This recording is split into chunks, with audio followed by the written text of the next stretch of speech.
What is going on? It is Nate the Game Guy coming back with another video at hand, and today I want to talk about some of the worst things that you can possibly do as a game collector. Now, I've been a game collector for a very long time. I have about 3,400 games in my personal game collection, and it is a hobby that I'm truly passionate about. However, even though it is something that I am passionate about, there are some things out there that I do feel that I must share when it comes to collectors, with things that I consider to be the worst things that they can do and not do with their collection. Keep in mind, these are all my own opinions, so feel free to disagree, and of course, feel free to comment down below if you happen to have any things that you consider to be some of the worst things that you can do and not do as a game collector. So without further ado, let's jump right into this video's topic right after the intro.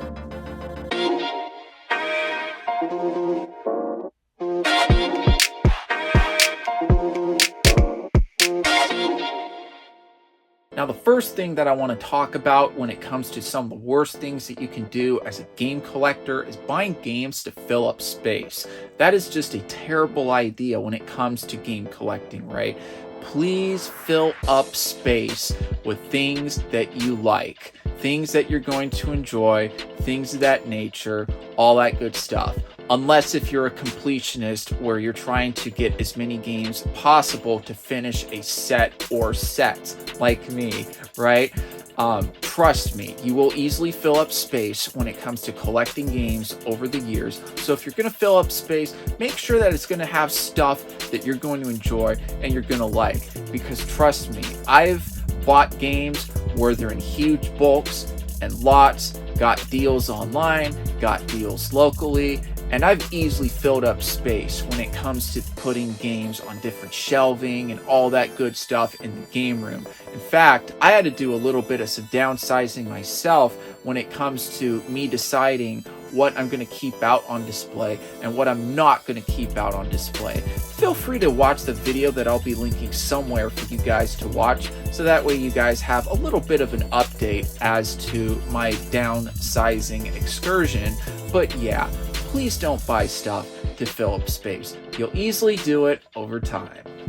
The next thing that I want to talk about when it comes to some of the worst things that you can possibly do as a game collector is buying games for investment. I think that is a terrible idea to buy games for investment. And what do I mean by this?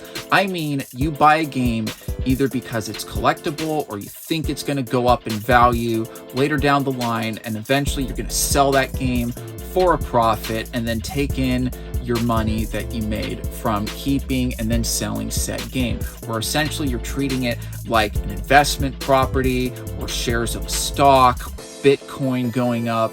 You get the idea, right? I think it's a terrible idea to do so, and I'll tell you exactly why. For example, the game Hello Kitty Cruisers for the Wii U used to be a rare title for the Wii U. However, later down the line, it got a Nintendo Switch port. After it got a Nintendo Switch port, the value of the original Wii U release went down in price, and it was no longer a $100 game complete in box. It was now a $40 to $50 game complete in box. But of course, I don't know how much the game is worth now, because this was several years ago when I've noticed this trend with this game. Another example that I want to talk about is Panzer Dragoon Saga on the Saturn. I remember quite a while ago, that game used to be a $2,000 game complete in box. Last time I checked, it's now only worth half of that.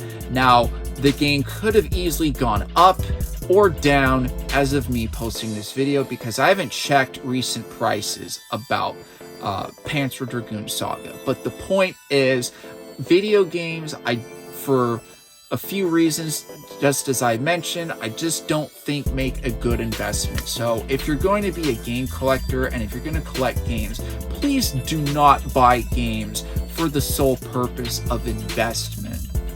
Now, another thing that I believe that game collectors and people who have game collections need to do and should not do is keeping their game collection unorganized. please keep your game collections organized. I've run into problems before when I haven't kept my collection organized. I'll give an example. There's been times, thankfully not very many times, but there have been times where I've had a game already and I've gone looking online or looking at the thrift, garage sale, game store, whatever, right? And I've picked up a game that I already have. Now, thankfully, like I said, this hasn't happened very often. And usually I keep my stuff very organized, but I get it. We're sometimes procrastinators and creatures of habit or whatever, right? And if you keep your collection organized, it can help you avoid situations like that. Also, it can keep things a lot more easier if you want to locate a game. Say, for example, let's say I want to play Dead Rising 2, right? I can easily find it because I've got my collection alphabetized or organized. I know if I want to go pick up an Xbox 360 game, it's going to be on this shelf and it's going to be in this spot because all the games that start with the letter D are going to be right on that shelf.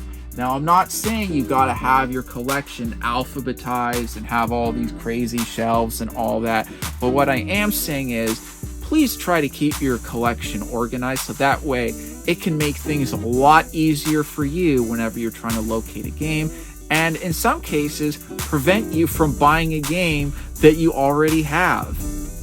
Of course, this reminds me of another thing that game collectors should not do, and that is not tracking their game collection, whether it may be on their computer, their phone, mobile app, whatever the case may be. Not tracking their game collection. I'll give an example of what I do when it comes to game collecting, right?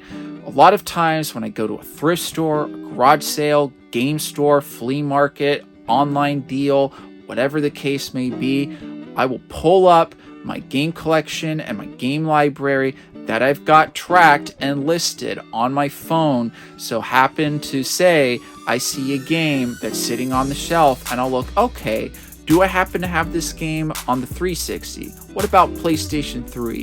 What about the Wii or PlayStation 2, right? And I will do is I'll scroll down to where I've got all my Wii games or 360 games, PS3 games, right?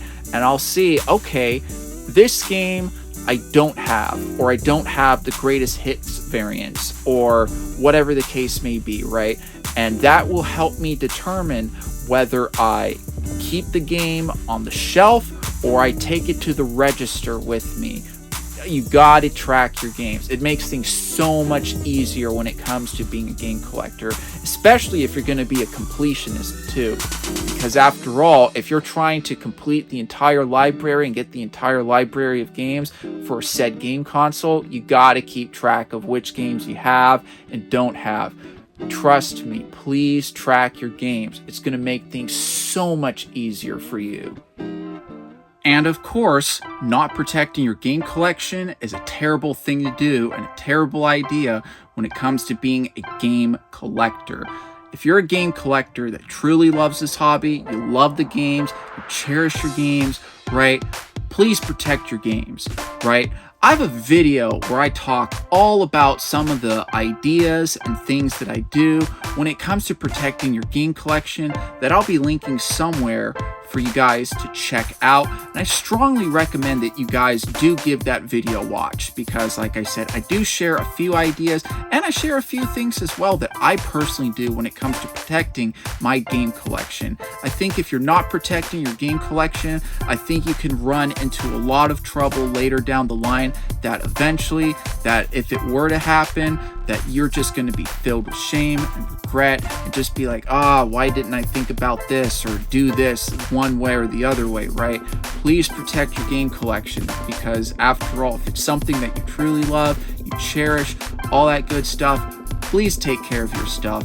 I know I'll take care of my stuff because I love it and I cherish it, and this is a passion and a hobby that I really do care about. But of course, like I said, please protect your game collection. It'll save you so much of a headache later down the line. All right, and that is going to conclude some of the things that you should not do as a game collector.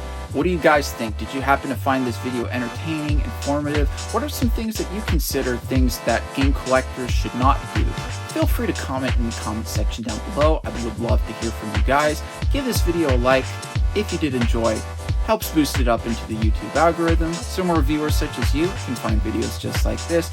And of course, please do consider subscribing because I talk a lot about game collecting tips, game-related subjects. So if that's something that you guys are interested in, please do consider subscribing. But if you're going to subscribe, don't forget to hit that bell notification button so that way you will be notified when I upload a video just like this. I hope you guys enjoyed the video. I'll be seeing you guys